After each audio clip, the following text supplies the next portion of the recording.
wish I could find a way to disappear. All these thoughts, they make no sense. I found bliss in ignorance. Nothing seems to go away over and over again. Just like before. Everything you say to me takes me one step closer to the edge, and I'm about to break. I need a little room to breathe, 'cause I'm one step closer to the edge. I'm about to break. Everything you say to me takes me one step closer to the edge, and I'm about to break. I need a little room to breathe, 'cause I'm one step closer to the edge, and I'm about to break. Hello guys, Board Jeff02 here. Today on this episode of Band Talks, we're going to talk about Linkin Park. They're a famous new metal band that was formed in 1996 originally as X-Zero.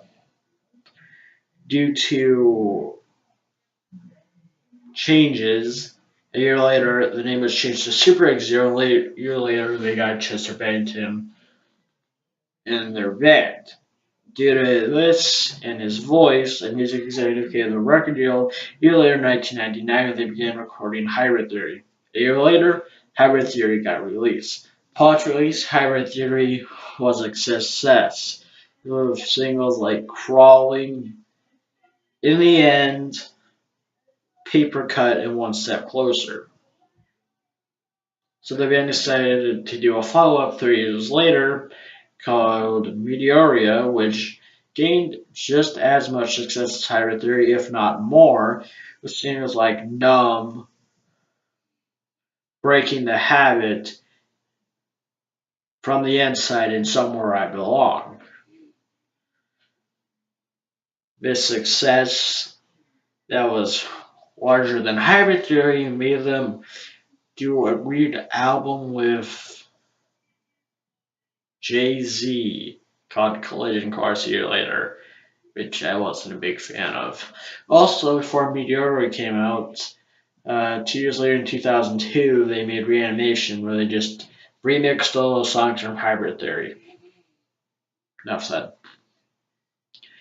So after those two albums had a lot of success and gained Linkin Park's fan base, they also released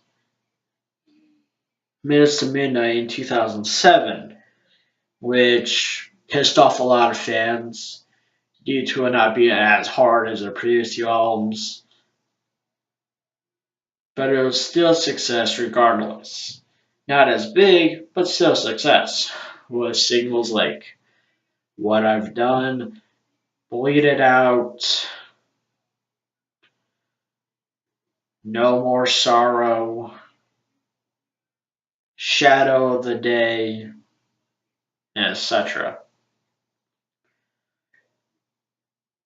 So after the fan base was getting alienated with this album, Linkin Park, another 3 years later, decided to release A Thousand Suns in 2010. This album suffered tremendously due to it having too many interlude tracks and due to it not sounding Linkin Park-like and had too much electronic elements, making it a disappointment to fans. And the only thing good about the album were the singles. It was basically Linkin Park's first terrible album. But oh boy, weren't things going to get better.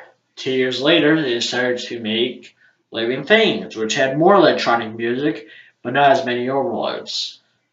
Interludes. The album, just like A Thousand Suns, had hit singles, but it really disappointed their fan base. And generally let a lot of people down. It wasn't really as successful, but it still managed. Just barely.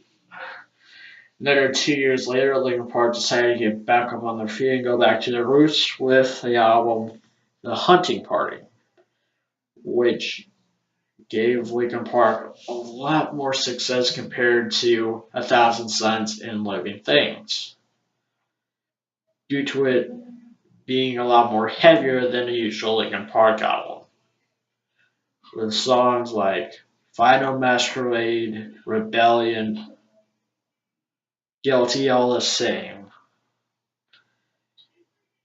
It was popular and gained success, but not as much success as Hybrid Theater and Meteor released in 2000 and 2003.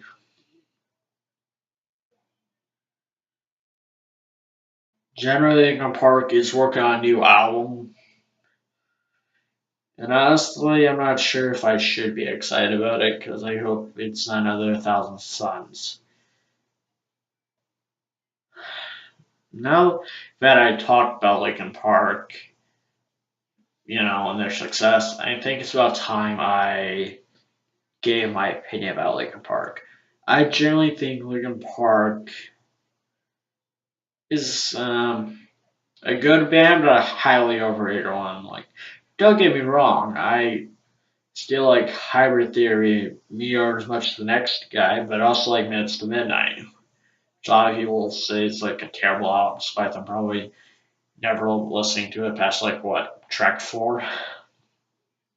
Their fan base is a mixed bag. Some of them are civil, some of them are insane, and some of them are mixed slash neutral. And I generally want to get this off my chest. Hybrid Theory and Meteor were not their only good albums. Minutes to Midnight and The Hunting Party were just as good. But that aside, Linkin Park will always be remembered as the most popular new metal band of the 2000s, as well as the most popular rap metal band of the 2000s, due to their constant um, voice change of Chester Bennington singing and screaming and Mike Shinoda rapping. And, that was Ben Talks Linkin Park. Generally, I wanted to be a lot shorter compared to my first one, which was, in my opinion, too long. And I promise I won't make anything that long again. To be honest, it should have been short. Now, you're probably wondering why I haven't decided to put my outro in. Well, I can't put my outro in this video because Sony Music Entertainment has been blocking my videos for my outro containing the song I Don't Care, which I really don't want to make a big fuss about in this video. I'll talk more about that in another video. But in a nutshell, this was Band Talks Linkin Park. Hope you enjoyed it, and I hope that I didn't really let you down that much. That's all I have to say, and this is BorgeF02 signing out.